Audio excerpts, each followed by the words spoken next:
सबसे पहले हम डिफरेंशिएशन ऑफ वेक्टर शुरू करने से पहले हम कुछ बेसिक्स कवर करेंगे। तो हमारे पास दो टर्म दिए गए हैं, स्केलर फंक्शन और वेक्टर फंक्शन।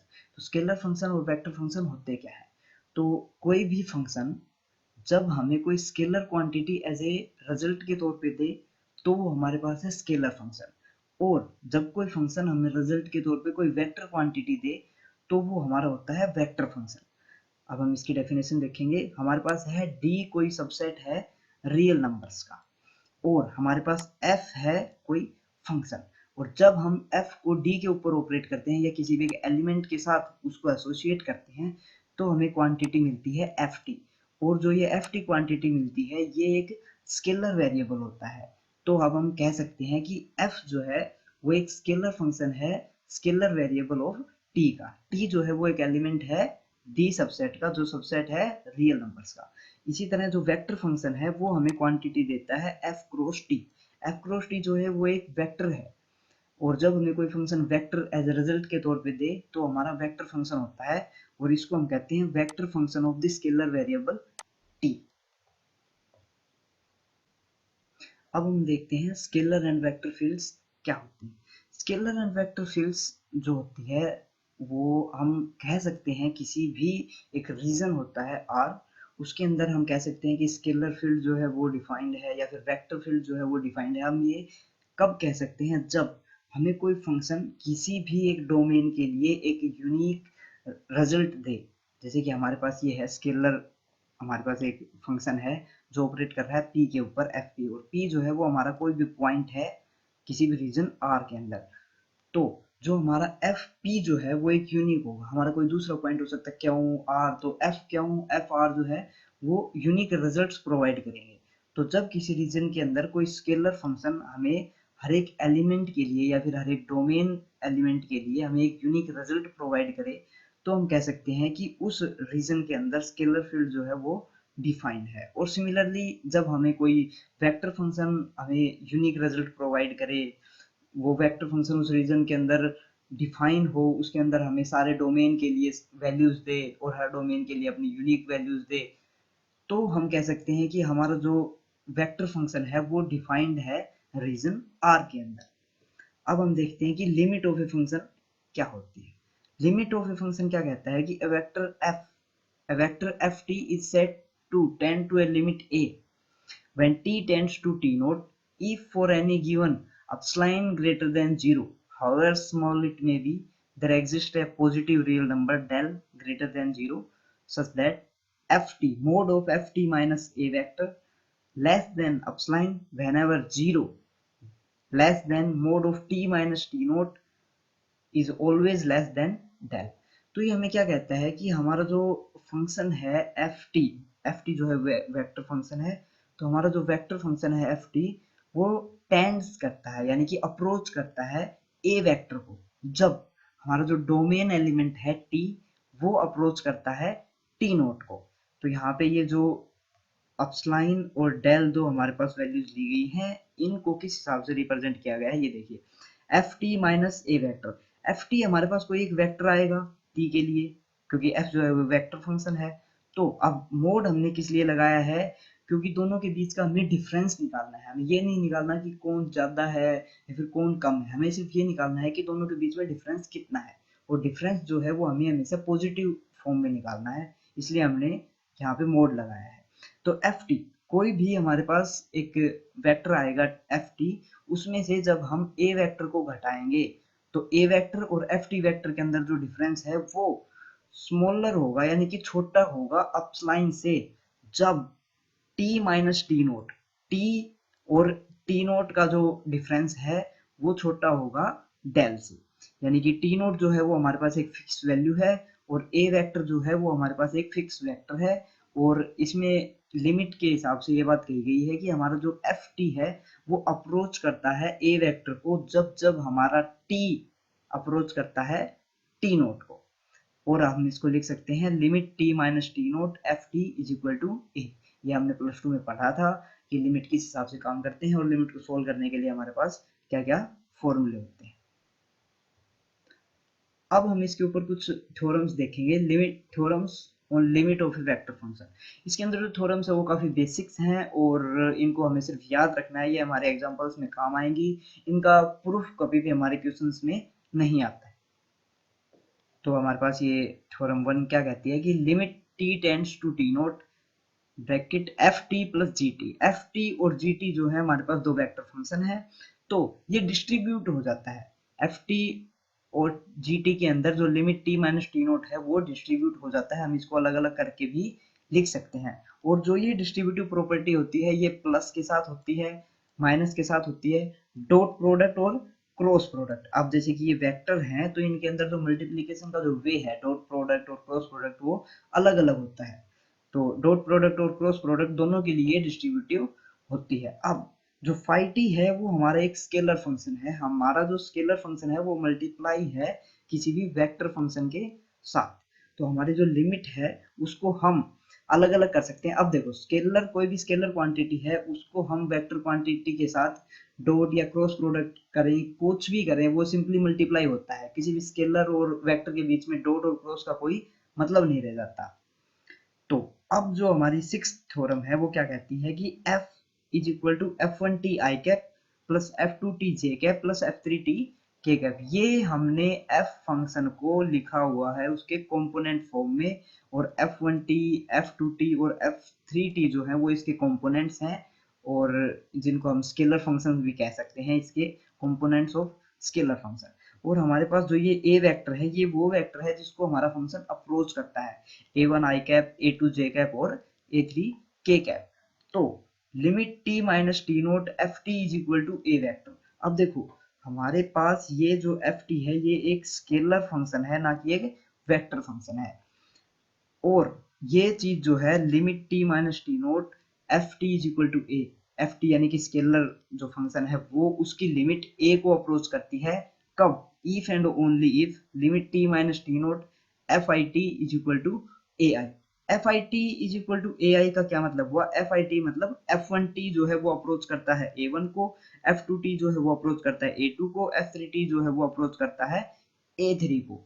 अगर हमारा जो f1t है वो अप्रोच करता है a1 को, f2t जो है वो अप्रोच करता है a2 को, और f3t जो है वो अप्रोच करता है a3 को, तो हम कह सकते हैं कि हमारा जो स्केलर फंक्शन है ft वो अप्रोच करेगा a वेक्टर को। अब यहाँ पे देखना जो हमारा स्केलर फंक्शन है वो रिजल्ट दे रहा है हमारे पास एक वेक्टर क्वांटिटी, लेकिन यहाँ पे ये फंक्शन ऑपरेट नहीं हो रहा है, ये फंक्शन हमारे पास अप्रोच कर रहा है, क्योंकि हमारा जो ये कंपोनेंट फॉर्म है एफ की, ये कंपोनेंट फॉर्म के अंदर हमारे पास स्केलर फंक्शंस हैं, और इसको वेक्टर बनाने के लिए हमने आई कैप, जे कैप और के कैप के साथ मल्टीप्लाई किया हुआ है।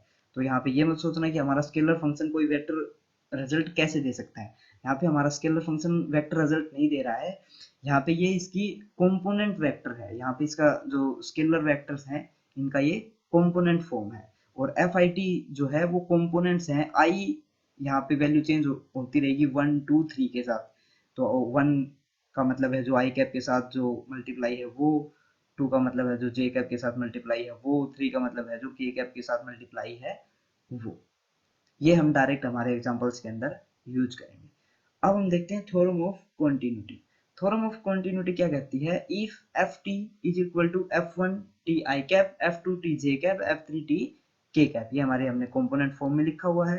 Then f T is continuous if and only if f one t, f two t and f three t which are scalar functions of t are continuous. तो ये कहता है कि अगर इसके कंपोनेंट्स जो है वो कॉन्टिन्यूस हैं तो हमारा जो फंक्शन है, जो वेक्टर फंक्शन है वो भी कॉन्टिन्यूस होगा। इसको हम एक ग्राफ के हिसाब से देखेंगे।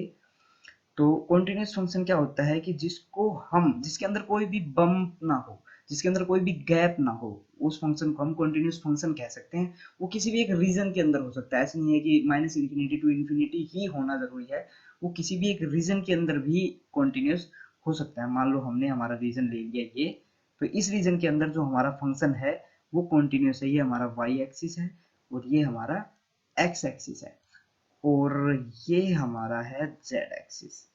तो जो हमारा f1t है वो सिर्फ x की वैल्यूज को डिनोट करता है, x की कॉन्स्टेंट्स को डिनोट करता है, और i कैप जो है वो इसकी डायरेक्शंस को डिनोट करता है। तो अगर हमारा फंक्शन जो है वो x के अंदर कॉन्टिन्यूस है, y के फंक्शन उसकी जो है वो कॉन्टिन्यूस है और z के अंदर भी कॉन्टिन्यूस है, तो हमारा जो कंप्लीट वेक्टर फंक्शन होगा वो भी कॉन्टिन्यूस ही होगा। ये हमारे पास एक थ्योरम है, थ्योरम ऑफ कॉन्टिन्यूटी। इसको भी हम हमारे एग्जांपल्स में डायरेक्ट यूज करेंगे। अब हम देखते हैं derivatives of a vector function with respect to a scalar. हमारे पास कोई वेक्टर फंक्शन है f क्रॉस t, उसका हमने डेरिवेटिव निकालना है स्केलर के रेस्पेक्ट में। तो हमने हमारा फंक्शन ले लिया r is equal to f t. F यहाँ पे अब बार बार क्रॉस बोलना जरूरी नहीं है, यहाँ पे आप देख सकते हैं r is equal to f t, जो हमारा जो है वो वेक्टर फंक्शन है और हमारे पास स्केलर क्वांटिटी है t। t का ही एफ टी जो है वो एक फंक्शन है। अब हम इसका t के रेस्पेक्ट में डेरिवेशन निकालेंगे। तो जो डेरिवेशन का जो बेसिक फॉर्मूला होता है वो क्या होता है कि जब हम हमारे डोमेन के अंदर चेंज करें तो हमारे जो रेंज है उसके अंदर कितना चेंज आता है। जो डोमेन के एलिमेंट्स हैं उसके अंदर अगर हम चेंज करें तो रेंज के एलिमेंट्स जो हैं उनके अंदर किस रेट से चेंज आता है। तो देखो हमारे पास r जो है वो एफ टी है और r के अंदर हमारा चेंज हुआ डेल आर। डेल आर का मतलब है स्मॉल चेंज, और f के अंदर हमने चेंज किया t प्लस डेल टी। तो जब हमारे फंक्शन के अंदर t प्लस डेल टी हुआ यानी कि t जो है वो बढ़ गया डेल टी, t जब डेल टी बढ़ा तो हमारा r के अंदर जुड़ गया डेल r। तो अब हमने डेल r निकाल लिया। Del r is equal to f T plus del t minus f t. F t जो है यहाँ पे माइनस r आया था और r की जगह पे हमने एफ टी लिख दिया है। अब हमने इसको डिवाइड कर दिया डेल टी से, del r by del T, ये हो गया change in r with respect to t। अब हमने यहाँ पे भी इसको डेल टी से मल्टीप्लाई कर दिया। अब ये तो हो गया कि डेल आर कितना स्मॉल हो, हम किसी भी वैल्यू के अंदर किसी कितना भी इसकी क्वांटिटी ले सकते हैं। तो इसकी क्वांटिटी जब डेल टी अप्रोच करेगा जीरो को तब हमारे पास कितना चेंज आएगा, वो होता है डेरिवेशन। इसके लिए हमने लगा दिया limit, limit del T tends to zero del are by del t, और यहाँ पे भी limit del T tends to zero f T plus del t minus f t divided by del T. ये हो गया हमारा डेरिवेशन, ये हो गया हमारा derivation of the vector function f t with respect to t. इसको हम लिख सकते हैं d are by D t. देखो आर जो है वो हमारा एफ टी ही है, आर को हमने यहाँ पे ऊपर भी एफ टी के इक्वल ही लिखा हुआ है, तो हम इसको simply D R by D T भी लिख सकते हैं, D F by D T भी लिख सकते हैं, एफ डैश टी भी लिख सकते हैं और d by D T of F T भी लिख सकते हैं, सारे सेम है। उसके बाद हम देखते हैं थ्योरम। हमारी जो थ्योरम है वो क्या कहती है कि f T is equal to F one T I cap f two T J cap f three T के कैप। ये इसके कंपोनेंट फॉर्म है। F one t f two t और एफ थ्री टी है वो इसके कंपोनेंट हैं, और ये जो है स्केलर फंक्शंस हैं टी के। और एफ डैश टी जो है वो एग्जिस्ट करता है if and only if the derivatives of scalar function F one t f two T F three T exist करते हैं। देखो हमने ऊपर पढ़ा था कि हमारा जो अगर हमारा जो फंक्शन है, जो वेक्टर फंक्शन है वो कंटिन्यूस होगा अगर उसके स्केलर फंक्शंस जो हैं वो कंटिन्यूस होंगे। और यहाँ पे ये थ्योरम हमें कह रही है कि एफ डैश टी यानी कि जो वेक्टर फंक्शन है उसका डिफरेंशिएशन जो है वो एग्जिस्ट करेगा, यानी कि जो वेक्टर फंक्शन है वो डिफरेंशिएबल होगा जब उसके स्केलर फंक्शंस जो है वो डिफरेंशिएबल होंगे। तो अब हम यहाँ पे देखते हैं एफ आई t plus del t minus f आई टी। ये देखिए ये स्केलर फंक्शन है, ये भी स्केलर फंक्शन है। आई की जगह पे हम 1 2 3 कुछ भी वैल्यू रख सकते हैं। तो f one t plus del t minus f one t by del T is equal to F one dash t. ये हमारा जो फॉर्मूला था हमने ऊपर डेरिवेशन के तौर पे निकाला था, वही सेम फॉर्मूला हमारे स्केलर फंक्शंस के ऊपर भी वैलिड होता है। और आई की वैल्यू है हमारे पास 1 2 3। इसके साथ f dash t is equal to f dash, जो ये हमारा वेक्टर फंक्शन है, ये होगा f dash one T I cap plus F two dash t I cap plus F three dash t के कैप। इससे ये पता चलता है कि हमारा जो वेक्टर फंक्शन है उसका जो डिफरेंशियल है वो एग्जिस्ट करेगा जब उसके स्केलर फंक्शंस के जो डिफरेंशियल है वो एग्जिस्ट करेंगे।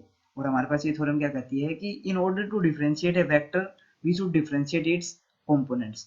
तो अगर हमारे पास कोई वेक्टर उसके कंपोनेंट फॉर्म में दिया गया है और हमें उसका डिफरेंशिएशन निकालना है तो हम सिंपली क्या करेंगे F one t f two t और एफ थ्री टी का डिफरेंशिएशन निकाल लेंगे और सिंपली यहाँ पे रख देंगे। तो ये हमारे पास आ जाएगा एफ डैश टी, और एफ डैश टी जो हमारा वेक्टर फंक्शन होगा।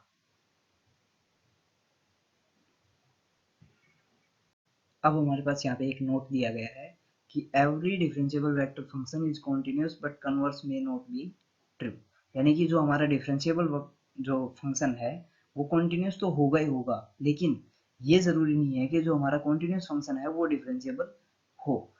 तो इसका मतलब ये है कि अगर हमें किसी फंक्शन को कॉन्टिन्यूस प्रूव करना है और अगर हम उसको डिफरेंशिएबल प्रूव कर दें तो ये अपने आप प्रूव हो जाएगा कि वो फंक्शन जो है कॉन्टिन्यूस है। अब हम इसके ऊपर कुछ थ्योरम्स देखते हैं। हमारे पास तीन वेक्टर दिए गए हैं, एफ वेक्टर, जी वेक्टर और एच वेक्टर। हमारे पास ये तीन वेक्टर फंक्शंस दिए गए हैं। ये डिफरेंशिएबल वेक्टर फंक्शंस हैं स्केलर टी के, और हमारे पास फाई जो है वो एक स्केलर फंक्शन है सेम वेरिएबल टी के लिए। तो हमारे पास कुछ थ्योरम्स होती हैं जिनको हम डायरेक्ट अप्लाई करेंगे। D by D T of f plus c, d F by D T plus d ji by D t, ये हमारे जो है वो डिस्ट्रीब्यूटिव प्रॉपर्टी है हमारे डिफरेंशियल की। ये जो डिस्ट्रीब्यूटिव प्रॉपर्टी है ये प्लस के साथ भी होती है, डॉट प्रोडक्ट के साथ होती है, क्रॉस प्रोडक्ट के साथ होती है, और अगर माइनस है तो माइनस के साथ भी होती है, क्योंकि हम माइनस को भी लिख सकते हैं एफ प्लस माइनस जी वेक्टर होता है उसका अपोजिट वेक्टर।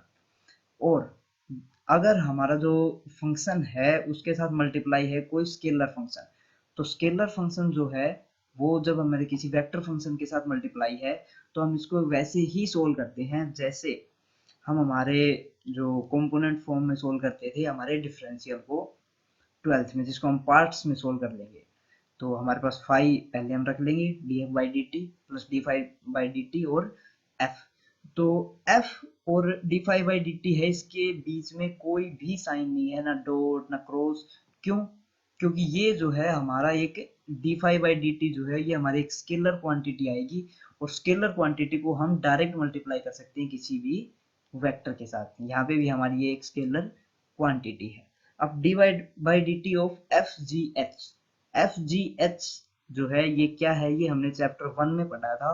जो हमारा एफ जी एच है वो है scalar triple product of F G and H, और इसकी वैल्यू क्या होती है, एफ वेक्टर डॉट ब्रैकेट जी वेक्टर क्रॉस एच वेक्टर। ये हमारा होता है scalar triple product of F G H. और अगर हम सोल्व करें तो हम इसको कैसे सोल्व कर सकते हैं, D F by D T G H plus F D G by D T H plus F G D H by D t. ये यहाँ पे लिखा हुआ है, एफ जी एच जो है वो डिनोट करता है scalar triple product of F G H, और F cross G cross H ये जो है ये हमारे पास है vector triple product of F G H. अगर हम इसको जब हम सोल्व करेंगे इसके जो डिफरेंशिएशन है उसको हम डिस्ट्रीब्यूट कर सकते हैं कैसे, D F by D T और cross G cross H plus F cross D ji by D T cross H plus F cross G cross D H by D T. इसको हम यहाँ पे प्रूफ दिए गए हैं, लेकिन हमारे जो ये प्रूफ है ये हमारे कभी भी क्वेश्चंस के अंदर डायरेक्टली पूछे नहीं जाते हैं। इसको हम क्वेश्चंस के अंदर समझेंगे, क्वेश्चंस के अंदर हम इसको डायरेक्टली इंप्लीमेंट करेंगे। तो इसके प्रूफ्स देखने की बजाय हम इसको याद कर सकते हैं, और याद करने में भी कुछ नहीं है। इसके अंदर सिंपली जो पहले जो तीन है उनके अंदर हमारी डिस्ट्रीब्यूटिव प्रॉपर्टी है, और यहाँ पे एक स्केलर फंक्शन है, इसको हम बाई पार्ट से सोल्व करेंगे। और हमारे पास जो ये दो है स्केलर ट्रिपल प्रोडक्ट और वेक्टर ट्रिपल प्रोडक्ट, इसके अंदर हम हर बार एक वेक्टर के साथ इसका डिफरेंशिएशन करते जाएंगे और प्लस करते जाएंगे। जो हमारे पास शुरू में हमने एफ का किया है, फिर जी का किया है, फिर एच का किया है, और सिमिलरली इसी के अंदर भी यही है, हमने एफ का किया है, जी का किया है और एच का किया है। अब हम देखते हैं derivatives of a function of a function. Function of a function क्या होता है कि हमारा जो फंक्शन है, यानी कि हमारा जो फंक्शन है, जो पहले अब तक हमने जो फंक्शन देखे हैं उसके अंदर होता है एफ टी।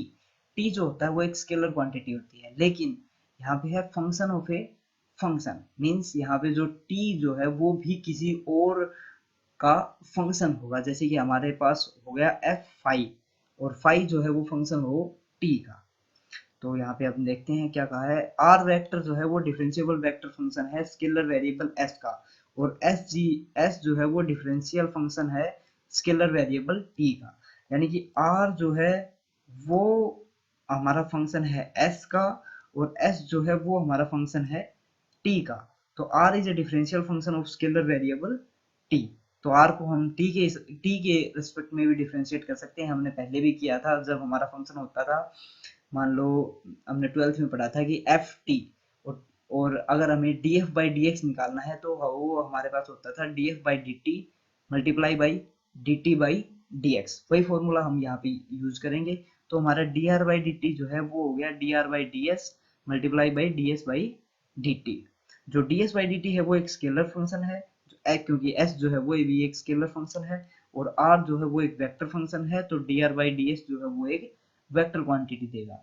तो अब इसको डिफरेंशिएशन बनाने के लिए हमने इसके आगे लिमिट लगा दी है। Limit del T tends to zero del are by del T is equal to limit del T tends to zero del are by del S, और limit del T tends to zero del S by del T. ये हमने limit की property में पढ़ा था कि जो limit जो है वो किस हिसाब से डिस्ट्रीब्यूट होती है। अब हमारे पास आता है कांस्टेंट वेक्टर्स। कांस्टेंट वेक्टर्स क्या होते हैं? कांस्टेंट वेक्टर्स वो वेक्टर होते हैं जिनका मैग्नीट्यूड और डायरेक्शन फिक्स होता है। तो अब हम यहाँ पे एक एग्जांपल लेते हैं। हमारे पास एक वेक्टर है f is equal to 2i cap plus 3j cap minus 4k cap. अब हम इसको देखेंगे कि ये कांस्टेंट वेक्टर है कि नहीं है। वैसे तो ये बताया हुआ है कि ये कांस्टेंट वेक्टर है, पर हम देखेंगे कि कैसे ये कांस्टेंट वेक्टर है। तो अगर हम f का मैग्नीट्यूड निकालें तो f का मैग्नीट्यूड आता है हमारे पास √29। √29 जो है वो एक कांस्टेंट क्वांटिटी है, ये किसी भी वेरिएबल के साथ चेंज नहीं हो रहा है, तो इसका मैग्नीट्यूड जो है वो तो कांस्टेंट हो गया। अब हम इसकी डायरेक्शन देखेंगे। जो हमारा एफ वेक्टर है वो किस डायरेक्शन में पॉइंट कर रहा है, ये देख के इसको हमें पता लग रहा है कि ये जो है ये किसी 2, 3 और -4 किसी पॉइंट का पोजीशन वेक्टर हो सकता है, या फिर ये किसी और पॉइंट से हमें 2, 3 या 4 पॉइंट की तरफ डायरेक्शन दे रहा होता है। और जो 2, 3 और 4 जो पॉइंट है वो चेंज नहीं हो रहा है, वो एक फिक्स है, इसलिए इसकी जो डायरेक्शन है वो हमेशा 2, 3 और -4 पॉइंट की तरफ होगी, और इसकी डायरेक्शन जो है वो कांस्टेंट होगी। अब हमारे पास इसकी डायरेक्शन जो है वो भी कांस्टेंट है और मैग्नीट्यूड जो है वो भी कांस्टेंट है, तो हम कह सकते हैं कि ये एक कांस्टेंट वेक्टर है। अब हम एक दूसरा वेक्टर लेते हैं, f vector is equal to cos t i cap plus sin t j cap plus k cap. अब यहाँ पे अगर हम इसका मैग्नीट्यूड देखें तो हमारे पास आता है root cos square t plus sine square t plus 1, और जब हम इसको सोल्व करते हैं तो हमारे पास आता है √2। जो √2 है वो एक कांस्टेंट क्वांटिटी है, तो हमारा जो मैग्नीट्यूड है वो तो कांस्टेंट हो गया, लेकिन अगर हम इसकी डायरेक्शन देखें तो हमारे पास जो कोस टी जो है वो टाइम के साथ साथ चेंज हो रहा है। टाइम के साथ साथ से मेरा मतलब है कि वो टी वैल्यू के साथ चेंज हो रहा है, और साइन टी जो है वो भी टी के साथ चेंज हो रहा है। तो अलग अलग टी की वैल्यूज के ऊपर ये अलग अलग डायरेक्शन में पॉइंट करेगा, इसलिए इसकी जो डायरेक्शन हुई वो फिक्स नहीं हुई, इसलिए हमारे पास ये एक कांस्टेंट वेक्टर नहीं है। अब हम एक दूसरा वेक्टर देखते हैं, f इज इक्वल टू में 2t i cap plus 3t j cap plus 4t k cap. अगर हम इसका मैग्नीट्यूड निकालें तो हमें मिलता है √29 मल्टीप्लाइड बाई t। अब यहाँ पे t के साथ ये मल्टीप्लाई है, मतलब t की अलग अलग वैल्यूज के ऊपर इसकी वैल्यू अलग अलग होगी, तो इसका जो मैग्नीट्यूड है वो कांस्टेंट नहीं है। अब हम अगर इसकी डायरेक्शन देखें, इसकी अगर हम डायरेक्शन देखें तो हमारा जो ये फंक्शन है इसमें से अगर हम t कॉमन ले लें तो हमारे पास बचेगा 2i cap plus 3j cap plus 4k cap, और जो 2i cap plus 3j cap और 4k कैप जो बचेगा उसकी डायरेक्शन जो है वो कांस्टेंट होगी। और डायरेक्शन को जब हम किसी एक क्वांटिटी से मल्टीप्लाई करेंगे तो वो उसी डायरेक्शन में होगा, लेकिन उसका मैग्नीट्यूड चेंज होता रहेगा। अगर हम किसी वेक्टर को किसी कांस्टेंट क्वांटिटी से मल्टीप्लाई करें, t जो हमारे पास एक कांस्टेंट क्वांटिटी है, अगर हम t से मल्टीप्लाई कर रहे हैं तो हमारा जो वेक्टर है उसका मैग्नीट्यूड चेंज होता रहेगा, लेकिन डायरेक्शन उसकी सेम रहेगी जब तक जो हमारा जो वेक्टर है उसकी पहले से डायरेक्शन फिक्स हो। तो अगर हम यहाँ से t कॉमन ले लें तो हमारे पास एक कांस्टेंट वेक्टर बच जाएगा 2i cap plus 3j cap plus 4k cap, और कांस्टेंट वेक्टर की डायरेक्शन फिक्स होती है। और अब हमने इस वेक्टर को t क्वांटिटी के साथ मल्टीप्लाई किया है तो ये इसको सिर्फ मैग्नीट्यूड को इफेक्ट करेगा। हमारे पास जो ऊपर वाला जो एग्जांपल था उसके अंदर हम t को कॉमन आउट नहीं ले सकते थे। अगर हम cos t sin t को भी कॉमन आउट लेने की कोशिश करें तो भी हम इसको नहीं ले सकते हैं, क्योंकि एक तो ये यहाँ पे नहीं है, दूसरा इन दोनों में भी ये आपस में कॉमन नहीं है। तो हमारा जो ये वेक्टर है इसकी डायरेक्शन तो कांस्टेंट है, लेकिन जो इसका मैग्नीट्यूड है वो कांस्टेंट नहीं है। इसमें कुछ अलग तरीके से बताया गया है कि मैग्नीट्यूड जो है वो तो कांस्टेंट है, लेकिन जो वेक्टर है वो उसकी डायरेक्शन जो है वो कोइंसाइड करती है 2i cap plus 3j cap plus 4k cap. हाँ, अगर हम ये हमारा कोई वेक्टर है अलग से, इसके साथ अगर हम किसी भी क्वांटिटी को मल्टीप्लाई करेंगे तो इसी की डायरेक्शन में बस उसका मैग्नीट्यूड चेंज होता रहेगा। अब हम देखते हैं कांस्टेंट वेक्टर्स के ऊपर कुछ थ्योरम। हमारे पास थ्योरम नंबर 1 है, derivative of a constant vector is zero vector.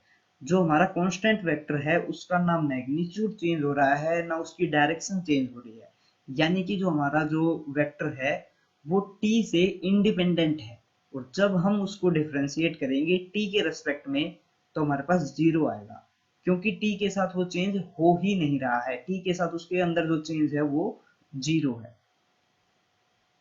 और हमारे पास कुछ ये इंपॉर्टेंट थ्योरम्स हैं, ये थ्योरम को हम करेंगे प्रूफ के साथ, क्योंकि ये एज इट इज हमारे के U C D L U G J U K questions के अंदर ये आ जाते हैं। तो थ्योरम नंबर 1 हम देखते हैं, the necessary and sufficient condition for the vector f of a scalar variable to be constant is df by dt।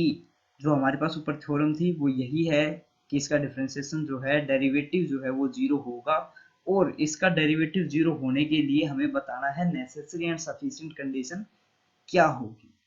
अब हम देखते हैं कि नेसेसरी कंडीशन क्या होगी।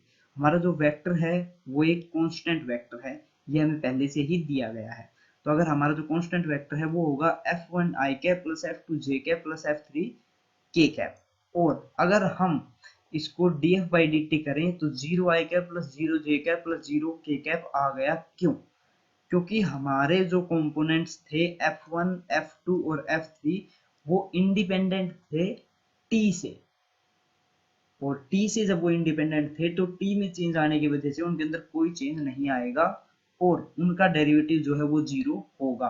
और ये हमारे पास एक थ्योरम थी कि अगर हमें किसी वेक्टर फंक्शन का डिफरेंशिएशन करना है तो हम उसके कंपोनेंट्स का डिफरेंशिएशन कर सकते हैं, ये हमने ऊपर पढ़ा था। अब हमारे पास ये कंडीशन जो है, ये कंडीशन आई है df बाई dt, ये सफिशिएंट है कि नहीं है, इसको चेक करने के लिए हम देखेंगे df बाई dt को हम जीरो लेते हैं और इसको लेके हम प्रूव करेंगे कि जो हमारा फंक्शन है वो कांस्टेंट है। df बाई dt को अगर हम जीरो लेते हैं, f को हम रिप्रेजेंट कर सकते हैं उसकी कंपोनेंट फॉर्म में, f को हमने उसकी कंपोनेंट फॉर्म में रिप्रेजेंट किया है, और df बाई dt क्या आएगा, df1 by dt plus df2 by dt plus df3 by dt, और अगर हम इसको जीरो के साथ कंपेयर करें तो हमें मिलता है df1 by dt zero, df2 by dt zero और df3 बाई dt जीरो, और इसके कंपोनेंट्स जो है उनका डिफरेंशिएशन जीरो है, तो वेक्टर जो है उसका डिफरेंशिएशन भी जीरो है, वो तो हमें ऊपर दिया ही गया है। और जो हमारे जो इसके कंपोनेंट्स हैं f1 f2 f3 वो उनका डिफरेंशिएशन जीरो होने का मतलब है कि वो इंडिपेंडेंट है t से। जब उसके कंपोनेंट्स t से इंडिपेंडेंट है तो वो वेक्टर भी t से इंडिपेंडेंट ही होगा, और वेक्टर अगर t से इंडिपेंडेंट है तो वो एक कांस्टेंट वेक्टर होगा, क्योंकि t के किसी भी चेंज होने पर, t की वैल्यू कितनी भी चेंज होने पर उसके अंदर कोई चेंजमेंट नहीं आएगा। अब हम थ्योरम देखते हैं दूसरी। दूसरी थ्योरम क्या कहती है, the necessary and sufficient condition for the vector function f of scalar variable t to have a constant magnitude is f dot df by dt is equal to 0। ये हमारे पास क्या कहती है कि हमारा कोई फंक्शन है f किसी स्केलर वेरिएबल t का, उसका जो मैग्नीट्यूड है वो कांस्टेंट होगा। इस बात के लिए हमारी कंडीशन है f dot df by dt, और इसके लिए हमने ये कंडीशन को बताना है ये सफिशिएंट है या नहीं है। अब हमारे पास जो है हम चेक करते हैं, हमारा जो फंक्शन है f वो स्केलर वेरिएबल t के हिसाब से है, और f जो है वो कांस्टेंट मैग्नीट्यूड हम मानते हैं। कांस्टेंट मैग्नीट्यूड हम मान के देखते हैं कि हमारी कंडीशन यही जो हमारे क्वेश्चन के अंदर दी गई है आती है या नहीं आती है। तो जो हमारा फंक्शन है अगर हम उसके मैग्नीट्यूड का स्क्वायर करें तो वो कांस्टेंट आएगा, f dot f is equal to constant, क्योंकि इसका मैग्नीट्यूड ऑलरेडी कांस्टेंट है। और अगर हम इसको डिफ्रेंशिएट करें तो हमारे पास बच जाएगा d by D T of f dot f is equal to zero. F dot d F by D T plus D F by D t dot f, ये हमने वही थ्योरम अप्लाई की है जो डिस्ट्रीब्यूटिव थ्योरम हमने ऊपर पढ़ी थी, यानी कि डॉट प्रोडक्ट के साथ जो हमारा जो है वो बाई पार्ट्स हम इसको सोल्व कर सकते हैं वेक्टर फंक्शन के अंदर। तो अगर हम इसको देखते हैं तो d F by d f dot d F by D T plus D F by D t dot f is equal to zero हमारे पास आ जाता है। और अगर हम इसको देखें तो ये क्वांटिटी और ये क्वांटिटी सेम है, क्योंकि डॉट प्रोडक्ट को हम किसी भी डॉट प्रोडक्ट के अंदर हमारे पास जो सीक्वेंस है वो मैटर नहीं करती है। तो हम इसको लिख सकते हैं 2 into f dot d F by D T is equal to zero, और टी टू को हम इस साइड भेज देंगे तो हमारे पास बचेगा f dot d F by D T is equal to zero. ये हमारे पास वही कंडीशन है जो हमें क्वेश्चन में दी गई है। अब हम चेक करते हैं कि हमारी जो कंडीशन है वो सफिशिएंट है या नहीं है, यानी कि अगर हमारे पास किसी क्वेश्चन के अंदर ये कंडीशन आ जाए तो ये सफिशिएंट होगी ये बात प्रूव करने के लिए कि वो वेक्टर कांस्टेंट है, या फिर ये कंडीशन सफिशिएंट नहीं होगी, ये बात हम चेक करेंगे। तो f dot d F by D T को हमने जीरो लिया है। अब हम प्रूव करेंगे कि हमारा जो फंक्शन है वो कांस्टेंट है। इसको हमने 2 से मल्टीप्लाई किया है, 2 f dot d F by D T is equal to zero. इसको हमने अलग अलग लिखा है, सेम वही प्रोसेस है हमारी। ऊपर हम इसको जो है जो लास्ट स्टेप है उससे हम प्रीवियस स्टेप तक जा रहे हैं, और अब हम इसको प्रूव करेंगे कि हमारा जो फंक्शन है उसका मैग्नीट्यूड जो है वो कांस्टेंट है। ऊपर शायद मैंने कांस्टेंट वेक्टर बोल दिया था, लेकिन यहाँ पे जो बोलने का था वो था एफ जो है वो उसका जो मैग्नीट्यूड है वो कांस्टेंट है, क्योंकि यहाँ पे एफ डॉट एफ जो है एफ का एफ के साथ ही डॉट प्रोडक्ट है वो कांस्टेंट है। तो एफ का एफ के साथ ही डॉट प्रोडक्ट आता है उन दोनों जो वेक्टर्स हैं उनके मैग्नीट्यूड का स्क्वायर, उनके बीच में एंगल जीरो है और कोस थीटा जीरो के ऊपर 1 होता है। तो एफ वेक्टर के मैग्नीट्यूड का स्क्वायर कांस्टेंट आ गया, तो एफ जो है उसका मैग्नीट्यूड भी कांस्टेंट ही होगा। अब हमारे पास थ्योरम आ जाती है थ्योरम नंबर 3। थ्योरम नंबर 3 क्या कहती है कि if a vector f of a scalar variable t has a constant magnitude then f and df by dt are perpendicular provided df by dt is equal to note zero. f and df by dt जो है वो perpendicular होंगे। देखो हमने ऊपर पढ़ा था कि जो हमारा अगर किसी फंक्शन का मैग्नीट्यूड कांस्टेंट होता है तो f dot df by dt जो है वो जीरो के इक्वल आता है। f और df by dt का डॉट प्रोडक्ट जीरो के इक्वल आता है, और डॉट प्रोडक्ट का फॉर्मूला क्या होता है, a dot b is equal to a का मैग्नीट्यूड मल्टीप्लाई बाई बी का मैग्नीट्यूड और दोनों के बीच में जो एंगल है उसका कोस, यानी कि ए का मैग्नीट्यूड मल्टीप्लाई बाई बी का magnitude multiply by cos theta. तो अगर हम यहाँ पे देखें एफ और D F by D t तो हमारे पास होगा एफ का मैग्नीट्यूड और डी एफ का मैग्नीट्यूड और cos theta is equal to zero. तो एफ भी जीरो के बराबर नहीं है, d F by D T हमारे पास दिया गया है जीरो के इक्वल नहीं है, तो कोस थीटा जीरो के इक्वल होगा। और कोस थीटा कहाँ जीरो के इक्वल होता है, 90 डिग्री के ऊपर। तो इससे ये बात प्रूव होती है कि हमारा जो फंक्शन है एफ और D F by D T जो है वो परपेंडिकुलर होंगे एक दूसरे के। ये नीचे थ्योरम में भी यही दिया गया है। अब हमारे पास है theorem 4। If F is a differentiable vector if f is a differentiable vector function of a scalar variable t and magnitude of f vector is equal to a scalar function f। तो अब हमारे पास ये दो prove करनी है, हमें इनके प्रूफ देने हैं। ये कई बार आ जाते हैं हमारे कुरुक्षेत्र या फिर CDLU यूनिवर्सिटी में। D by D T of F vector का square is equal to 2f scalar D F by D T. यहाँ पे ये स्केलर क्वांटिटी है, इसको हम देखते हैं। तो हमारे पास अगर हम एफ वेक्टर का स्केयर करें यानी कि एफ का डॉट प्रोडक्ट लें एफ के साथ, तो वो हमारे पास होगा एफ के मैग्नीट्यूड का स्केयर, क्योंकि dot product of two same vectors is equal to square of magnitude of them. तो ये हमारे पास हो गया f vector square is equal to magnitude of f square is equal to f square, क्योंकि हमारे पास ये गिवन कंडीशन है magnitude of f is equal to scalar function f. अगर हम इसका डिफरेंशिएशन करें तो हमारे पास हो गया d by D T of F vector square is equal to d by D T of f square. ये हमने यहाँ से रखा है, और अगर हम इसका डिफरेंशिएशन सोल्व करें तो हमारे पास बचेगा 2f df बाई dt। यही हमें ऊपर प्रूव करना था। अब हम दूसरी टर्म देखते हैं f dot f vector dot d f vector by D T is equal to F D F by D T. अब हम देखते हैं कि दो स्केलर फंक्शन है, जो सेम स्केलर फंक्शन है, वही ऊपर जो हमने थ्योरम बताई थी वही है। तो स्केलर फंक्शंस का जो डॉट प्रोडक्ट है वो इक्वल होता है उनके मैग्नीट्यूड के स्क्वायर के ऊपर। तो f dot f is equal to f square. अगर हम इनका डिफरेंशिएशन करें तो हमारे पास आता है f vector dot d f vector by D T plus D f vector by D t dot f vector. Dot product जो होता है उसके अंदर सीक्वेंस मैटर नहीं करती, हम किसी भी वेक्टर को पहले लिख सकते हैं, किसी भी वेक्टर को बाद में लिख सकते हैं। ये हमारे पास इक्वल होता है to F D F by D t, क्योंकि हमने जो हमारे एफ वेक्टर है एफ स्क्वायर, इसका भी हमने डिफ्रेंशिएट किया तो हमारे पास आएगा two F D F by D T. अब हम देखते हैं f dot d F by D T plus f dot d F by D T, हमने इसको चेंज कर लिया, ये इक्वल होगा to F D F by D T के। हम इसको ऐड कर सकते हैं, तो सेम क्वांटिटी है, हमने इसको ऐड किया तो two F vector dot d f vector by D T is equal to two F D F by D t. Two से टू हमारे पास यहाँ पे कैंसिल हो गया, हमारे पास बच गया f dot d F by D T is equal to f scalar D F by D t. यही हमें ऊपर प्रूव करना था।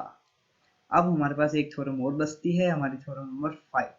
थ्योरम नंबर 5 क्या कहती है कि if f is a differentiable vector function of scalar variable t, अगर हमारे पास f जो है वो डिफरेंशिएबल वेक्टर फंक्शन है किसी स्केलर वेरिएबल t का, तो हमारे पास होगा D by D T of F vector cross D F by D T is equal to F vector cross D two F vector by D T square. हमें ये बात प्रूव करनी है। अब हम इसको कैसे प्रूव करेंगे, D by D T of F vector cross D F by D T is equal to F vector cross D two F by D T square plus D F by D T cross D F by D T. हमने इसका differentiation कर दिया parts के रूप में। हमने सबसे पहले एफ को कॉमन लिया और डिफरेंशिएशन किया सेकंड वाली टर्म को, प्लस फर्स्ट वाली टर्म का और सेकंड वाली टर्म को हमने एज इट इज रखा है। अब यहाँ पे ये क्रॉस प्रोडक्ट है, और क्रॉस प्रोडक्ट जो होता है उसके अंदर सीक्वेंस मैटर करती है। जो वेक्टर पहले आ रहा है वो वेक्टर हमें पहले ही लिखना पड़ेगा, और यहाँ पे ये इक्वल हो गया है f cross D two F by D T square, और हमारे पास ये एक टर्म जो है वो जीरो हो गई है, क्योंकि ये देखिए यहाँ पे क्या है कि D F by D T और D F by D T हमारे पास दो सेम वेक्टर्स हैं, और दो सेम वेक्टर्स हैं तो उनके अंदर जो एंगल है वो जीरो होगा। और क्रॉस प्रोडक्ट के लिए हमारे पास फॉर्मूला होता है A cross B is equal to A vector का magnitude multiply by B vector का magnitude multiply by sine theta N cap. जो थीटा जो है वो एंगल है, और यहाँ पे एंगल जो है वो जीरो है, और साइन जीरो की वैल्यू जीरो होती है, इसलिए हमारे पास ये जो टर्म है ये जीरो हो गई, हमारे पास टर्म बच गई सिर्फ ये, और यही हमें प्रूव करना था। अब हम देखते हैं theorem number 6, the necessary and sufficient condition for the vector function f of a scalar variable t to have constant direction। अब तक हमने पढ़ लिया है कि जब हमारे पास जो मैग्नीट्यूड है वो कांस्टेंट हो तो हमारे पास आता है f vector dot df by dt। अगर हमारे पास यहाँ पे कांस्टेंट डायरेक्शन है तो हमारे पास आएगा f vector cross df by dt। अब हम इसको कैसे, इसकी नेसेसरी एंड सफिशिएंट कंडीशन को कैसे देखेंगे। अब हम देखते हैं कि हमारा जो f वेक्टर है उसको हमने लिखा है f स्केलर क्वांटिटी, और f कैप जो है वो डायरेक्शन के लिए। f कैप जो है वो एक यूनिट वेक्टर है जो सिर्फ डायरेक्शन को रिप्रेजेंट करता है, f जो है वो इसका मैग्नीट्यूड है। कोई भी वेक्टर है हम उसको मैग्नीट्यूड मल्टीप्लाई बाई इस unit vector of its direction के फॉर्म में लिख सकते हैं। तो अब हमने इसका डिफरेंशिएशन किया तो हमारे पास आ गया D F by D T is equal to F D F cap by D T plus D F by D T F cap, और F vector cross D F by D T. अब हमने क्या किया है कि इसको F vector के साथ क्रॉस मल्टीप्लाई किया है, और एफ वेक्टर के साथ क्रॉस मल्टीप्लाई किया है तो हमने राइट हैंड साइड के अंदर इसको क्रॉस मल्टीप्लाई किया, और लेफ्ट हैंड साइड के अंदर जब हम इसको क्रॉस मल्टीप्लाई करते हैं तो हमारे पास आता है F cap cross multiply by F cap by D T plus D F by D T F cap. और ये यहाँ पे एफ कैप के साथ क्रॉस मल्टीप्लाई क्यों हुआ है, क्योंकि हमारा जो एफ वेक्टर है वो इक्वल हमने रखा था F multiply by F cap के। तो अब अगर हम इसको मल्टीप्लाई करें तो हमें मिलता है f vector cross D F by D T is equal to f square. F जो है वो एफ के साथ मल्टीप्लाई हो गया है, दोनों स्केलर क्वांटिटी है। F square f cap cross D F cap by D T plus F D F by D T F vector cross F vector. यहाँ पे ये एफ वेक्टर है और ये एफ वेक्टर है, दोनों एक दूसरे के साथ क्रॉस मल्टीप्लाई होंगे। ये एक कांस्टेंट टर्म है, ये एफ भी एक कांस्टेंट टर्म है। कांस्टेंट टर्म सिंपली बाहर मल्टीप्लाई होके आ जाएंगी और जो दो वेक्टर्स हैं उनका क्रॉस मल्टीप्लिकेशन हो जाएगा। यहाँ पे भी ये कांस्टेंट टर्म है, ये कांस्टेंट टर्म है, दोनों कांस्टेंट टर्म बाहर मल्टीप्लाई होके आ गई और एफ वेक्टर और D F cap by D T जो है दो वेक्टर हैं तो उनका क्रॉस मल्टीप्लिकेशन यहाँ हो गया। अब अगर हम यहाँ पे देखें तो F cap cross multiply by F cap है, यानी कि दो हमारे पास दो वेक्टर्स का, दो सेम वेक्टर्स का क्रॉस मल्टीप्लिकेशन हुआ है। तो जब दो सेम वेक्टर्स का क्रॉस मल्टीप्लिकेशन होता है तो रिजल्ट मिलता है 0।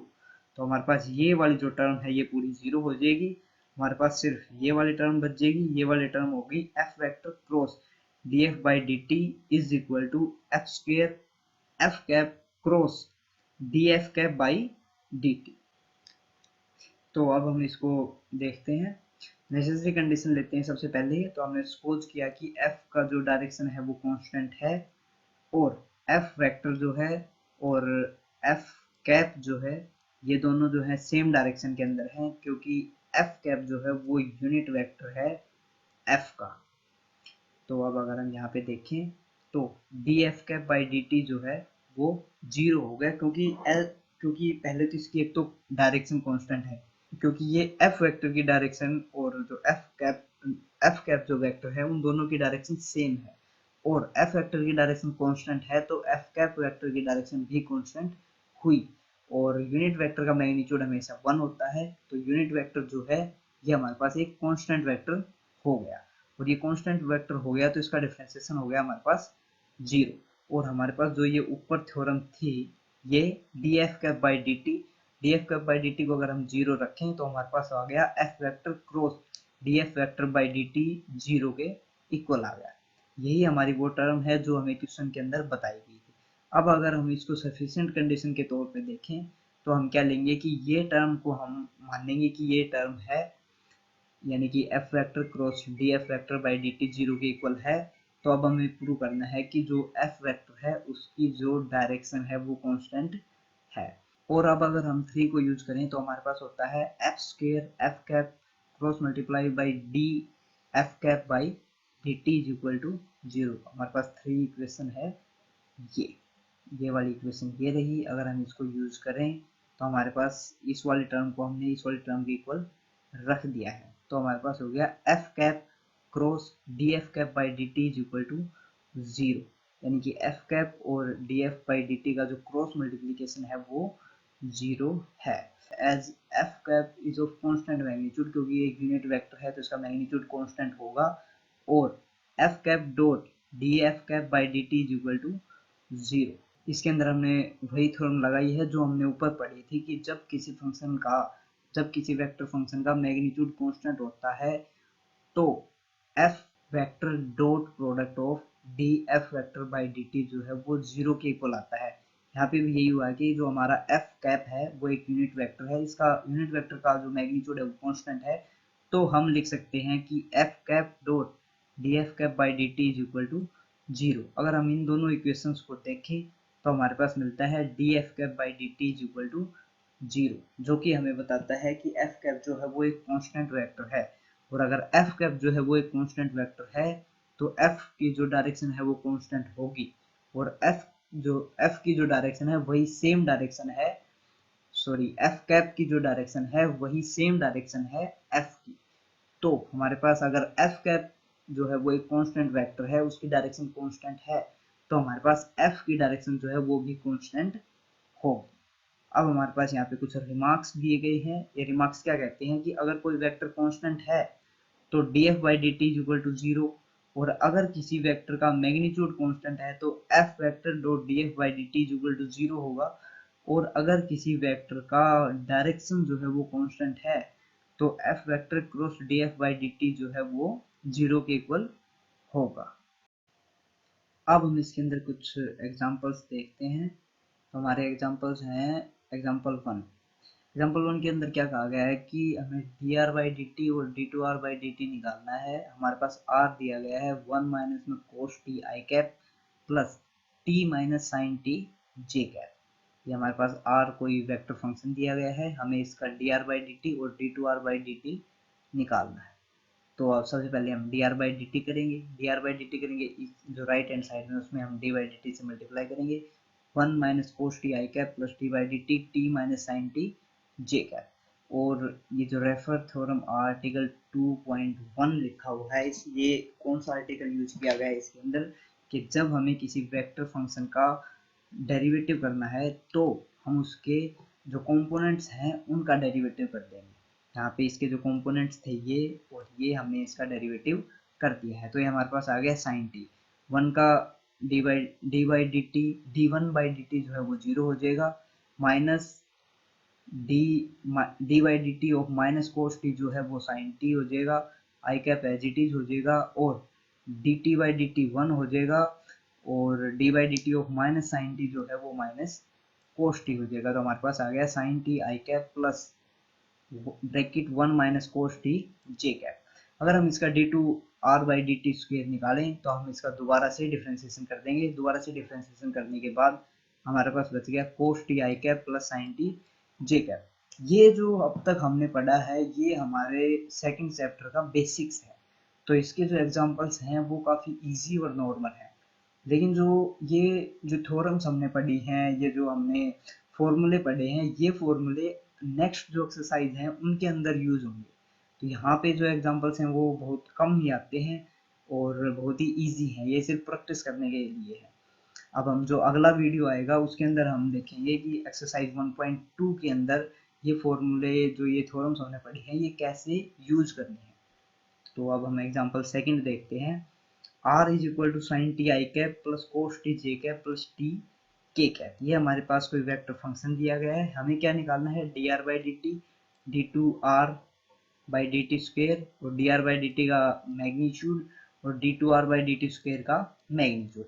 तो D are by D T हम सिंपली निकाल सकते हैं, इसको डिफ्रेंशिएट ही करना है, साइन टी को, कोस टी को और टी को। तो डिफ्रेंशिएट करने के बाद हमारे पास बच गया minus sine T I cap minus cos T J cap. ये बच गया हमारे पास D two are by D T square, और जो के कैप है वो हमारे पास हो गया कैंसिल, क्योंकि जब हमने इसका पहली बार डिफ्रेंशिएशन किया तो हमारे पास बच गया D R by D T is equal to cos T I cap minus sine T J cap plus k cap, और के कैप के साथ मल्टीप्लाई है 1, और जब हमने 1 का डिफ्रेंशिएशन किया तो हमारे पास आ गया 0, इसलिए यहाँ पे के कैप नहीं है। जब हमने D are by D T का मैग्नीट्यूड निकाला तो हमारे पास हो गया cos T square plus bracket minus sine T square plus 1, ये हो गया √2। जब हमने D two are by D T square का मैग्नीट्यूड निकाला तो हमारे पास ये हो गया minus sine T square plus bracket minus cos T square, ये हो गया हमारे पास 1। अब हम एक और एग्जांपल देते हैं, सिक्स्थ एग्जांपल। सिक्स्थ एग्जांपल क्या कहता है कि हमें प्रूव करना है a cross D two B by D T square minus D two A by D T square cross d जो है वो इक्वल होगा D by D T of bracket a cross D B by D t minus d A by D T cross d. अब हम लेते हैं right hand side, और right hand side में हम देखते हैं कि जो डी बाई डी टी है उसको हम अंदर डिस्ट्रीब्यूट करते हैं। डी बाई डी टी को जब हम अंदर डिस्ट्रीब्यूट करते हैं तो हमारे पास बच जाता है d by D t a vector cross D B by D t minus d by D T d a vector by D T cross D b vector. फिर अब हम इसको डिफ्रेंशिएट करते हैं, इनको डिफ्रेंशिएट करते हैं पार्ट्स में, तो हमें मिलता है A vector cross D two B by D T square plus D A by D T cross D B by D T. और जो क्रॉस प्रोडक्ट है इसके अंदर सीक्वेंस मैटर करती है, जो वेक्टर पहले आ रहा है वो वेक्टर पहले ही आएगा, और जो वेक्टर बाद में आ रहा है वो वेक्टर बाद में ही आएगा। इसको हम चेंज नहीं कर सकते हैं, अगर हमें इसको चेंज करना है तो हमें माइनस साइन से मल्टीप्लाई करना पड़ेगा। तो यहाँ पे ये हो गया माइनस और d A by D T cross D B by D T plus d two A by D T square cross b. ये जो माइनस है ये वाला माइनस है, हमने फॉर्मूला चेंज नहीं किया है, ना ही किसी माइनस से मल्टीप्लाई किया है। तो अब अगर हम इस फॉर्मूला के अंदर देखें तो ये वाली टर्म और सॉरी जो हमारी है ये वाली टर्म और ये वाली टर्म जो है ये सेम है, और यहाँ पे इसके प्लस साइन है, और जब हम इसको खोलेंगे तो इसके साथ माइनस साइन आएगा, तो ये वाली टर्म कैंसिल आउट हो जाएगी इस वाली टर्म के साथ, और हमारे पास बच जाएगी ये वाली टर्म और ये वाली टर्म। और जब हम इनको कंबाइन लिखते हैं तो हमारे पास बचता है A vector cross D two B by D T square minus D two A by D T square cross B, यही हमारी लेफ्ट हैंड साइड है। तो इसी के साथ जो हमारा सेकंड चैप्टर है उसकी जो फर्स्ट एक्सरसाइज है और जो बेस है सेकंड चैप्टर का वो यहाँ पे हमारा कंप्लीट होता है। इसके अंदर हमने कुछ चीजें छोड़ दी हैं जो काफी ज्यादा नॉर्मल थी, जो हम बुक से पढ़ के भी समझ सकते हैं या फिर हमने जो 12th के अंदर काफी अच्छे से पढ़ा हुआ था, ये हमने वो सब कुछ कवर किया है जो जो हमने बीएससी के अंदर कुछ नया आया था, कुछ डिफरेंट किया गया था, जो कि हमारी फील्ड्स वगैरह थी, जो वेक्टर फंक्शंस थे और जो स्केलर फंक्शंस थे, वो सब कुछ हमने यहाँ पे कवर किया है।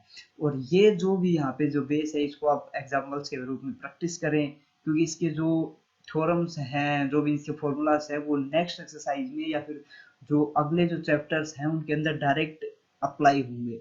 और इसकी जो थ्योरम्स हैं जो हमने पढ़ी हैं, जो 6 थ्योरम्स थी, उनमें से एक या दो थ्योरम जो है वो आ जाती हैं कई बार 2 नंबर या 4 नंबर के अंदर, तो उनके भी आप प्रूफ्स देख लें। जिनके प्रूफ्स नहीं करवाए गए हैं उन वो थ्योरम्स कभी भी नहीं आती हैं, वो डायरेक्ट एग्जांपल्स के अंदर अप्लाई होती हैं। तो नेक्स्ट वीडियो के अंदर हम करेंगे एक्सरसाइज 2.2। तो अगर आपको ये अच्छा लगा तो लाइक करें, शेयर करें